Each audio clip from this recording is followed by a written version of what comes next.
Le Soudan du Sud annonce dans les prochains jours la reprise des pourparlers avec les groupes d'opposition récalcitrants. Cette annonce a été officialisée le 30 janvier 2023 via un communiqué du ministre des Affaires présidentielles du Soudan du Sud et chef de la délégation gouvernementale, Barnaba Marial Benjamin. D'après le ministre, la stabilité est l'aspiration de tout le peuple. Il a souligné qu'il est temps que tous les groupes d'opposition acceptent de retourner à la table des négociations et fassent preuve de bonne foi. Si rien n'est fait, la crise sud-soudanaise risque d'être une crise oubliée, d'autant plus que l'agenda international aujourd'hui est plutôt orienté essentiellement vers le Darfour et la crise éthiopienne.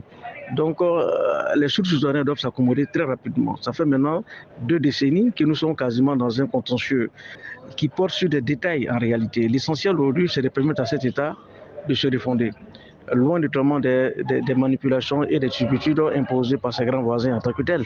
L'opposition s'interroge actuellement sur les raisons de cette reprise. Pour le porte-parole du Front uni du Soudan du Sud, Maloual Denyak, l'espoir du retour à une paix durable et entière dans le pays va reposer sur ces négociations dans la confidentialité et la sincérité des différentes parties prenantes. Toutefois, le responsable du Front uni du Soudan du Sud a réitéré l'engagement du groupe dans ses pourparlers de paix.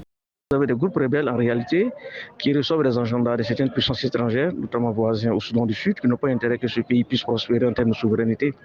Donc il est donc important aujourd'hui que l'arrivée du pape peut être notamment une aubaine pour que les hommes politiques et notamment les organisations militaires sud-soudanaises puissent également s'accommoder sur un plan consensuel de sortie de crise pour aboutir à des élections très prochainement. Rappelons que le gouvernement sud-soudanais avait suspendu les pourparlers le 24 novembre 2022, accusant les groupes d'opposition récalcitrants de manquer d'engagement dans les négociations. Pour certains observateurs sud-soudanais, cette reprise des négociations est liée à la venue du pape François le 3 février prochain dans le pays. Pour l'instant, aucune date officielle à laquelle doivent se tenir ces négociations n'a encore été annoncée.